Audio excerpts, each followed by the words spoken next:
I started my trip to the south of Chile with my nephew Alex on Saturday, March the 26th. He was driving a van and I was driving a car. The van was loaded with 320 liters of water, 160 kilograms of flour, 6 boxes of fresh grapes, pasta, dried beans, kettles, plates, thermal blankets, tents, etc. It was 8 a.m. and the sun was just rising over the Andes Mountains. We entered the highway and it felt like we were entering a war zone. The further south we drove, we could see the incredible effects of the earthquake. The bridges and overpasses were totally destroyed. Big parts of the highway were missing, and kilometer-long cracks were running down the highway. It was like someone had grabbed a chocolate bar and broken it.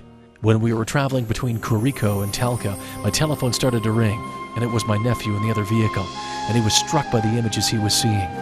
He said he was very thankful for the opportunity to share this with me because it's very difficult to imagine the power of nature and the enormous consequences it can cause. We arrived in Arauco at 6 p.m. and after eating something with the people there and sharing the events of what had happened, we realized that many hours had gone by and it was 2 a.m. when we went to bed. As is usual, we were staying at Luis and Kenny Ortiz's home, who are friends from our Rotary visits here before. The next morning, we drove to nearby places that were the most severely damaged by the earthquake. It usually takes 15 minutes to get to Jico, a nearby town, but now over bad roads, it took 1 hour and 45 minutes to get there. On the side of the road, there were people asking for help with signs. "Please help us, we lost everything." We stopped where 2 children who were brothers were standing with a sign. Juan was 9 and Joaquin was 12. Kenny asked them if they wanted money, and she offered them some candy she had in a bag. The older brother said, "No thank you. We don't want money. We only need food." We reached back into the van and offered them some of what we had, and they thanked us and started walking home. We had decided earlier, with information that the City Hall had given us, that all the food we had brought would be given to the people of the town of Punta Lavapié. In this area, the earthquake didn't destroy the houses, but it totally destroyed all the fishing boats, which is their entire livelihood. We offered them other supplies, and they said they didn't need anything, but whatever food we could spare. These simple fishermen don't have access to grocery stores and supplies. The president of the neighborhood said, "Please take the other things to those who need them more." He thanked me for our generosity and said, "God bless you." In my mind, the sad faces of these people is ingrained. These proud, hard-working people are waiting with such need, but also a timidness to need this assistance from strangers. Jico is a place where Luis and I came to buy seafood empanadas a year or so ago. The place that we used to buy them was close to the beach. My mother was once with us there and they had excellent food that we all enjoyed at this restaurant. When we arrived in this town, it was like a scene from a movie. The houses were completely gone, and it was only piles of debris everywhere. When I started to walk through it, you could see pillows, mattresses, toys, stoves, furniture everywhere. There were people searching through the debris to try to find personal belongings and piling up pieces of wood to try to make a fire because the nights are already starting to get cold and winter is fast approaching. The wind at night is cold and the rains had started. I was taking pictures as I walked and felt my heart tightening. I was thinking of the people now sleeping on the ground with their children, like my children, and looking at the future with so much uncertainty. The restaurant was completely gone. Any parts still standing were being taken down as the walls were dangerous. The water at the dock has retreated about 50 meters from the beach. The Santa Maria Island that you can see across has become 3 meters higher above the water. No one seems to know why the ocean has changed so much. The people of this town lost everything, even their way of life, because the sea has changed now. The water of the tsunami took everything and gave it back to them totally destroyed. Where do we start? What are we going to do? The families had set up a camp together on higher ground with some tents. It was at this camp that we gave away dishes, kettles, water, inflatable mattresses, tents, thermal blankets, etc. They said to us that these were the best gifts because they had been sharing one small kettle amongst all of them. We were able to give them 20 pots and multiple sets of dishes and cutlery. The drive back to Arauco was done in absolute silence, and everyone had tears in their eyes. These people are trying so hard to restart their lives with so much energy, even though they lost everything. And meanwhile, the earth keeps shaking over and over again. They still had so much hope for the future despite what they were facing. As I had been walking earlier, I had seen the foundations of the houses people had lost, and they had left signs in the ground saying things like, "We will build you again, Jico. With a lot of energy and hard work, we will build you again. We love you." And like in the picture, it says, "God loves you, and Chico only believes in love." Every time that the earth shakes, everything stops for a moment. Everyone's body tenses up, as if they are expecting the worst. You can see in their faces the magnitude of what has occurred.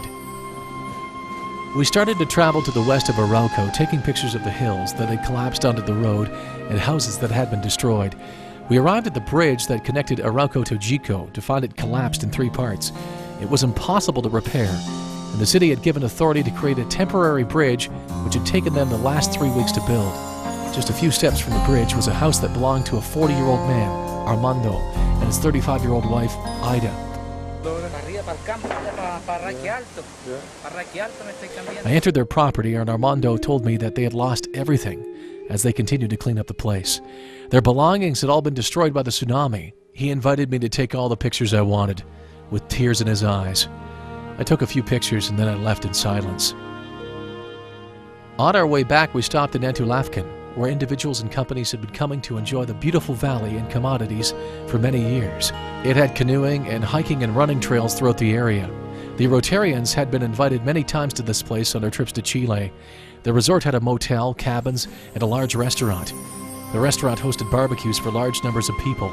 The owner, Andres Barriga, was the ex-president of the Rotary Club of Arauco, and his wife Paula and 3 children, Rebecca, Augustine, and Raimundo, all lived here at this location. When I got to the place, the destruction was obvious. Signs were strewn on the ground and the buildings were damaged.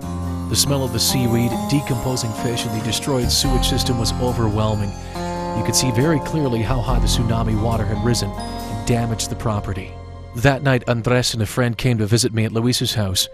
He told me how he and his family had spent the night of the earthquake. The quake started at 3:30 a.m. on Saturday, February 27th, and it lasted approximately 3.5 endless minutes.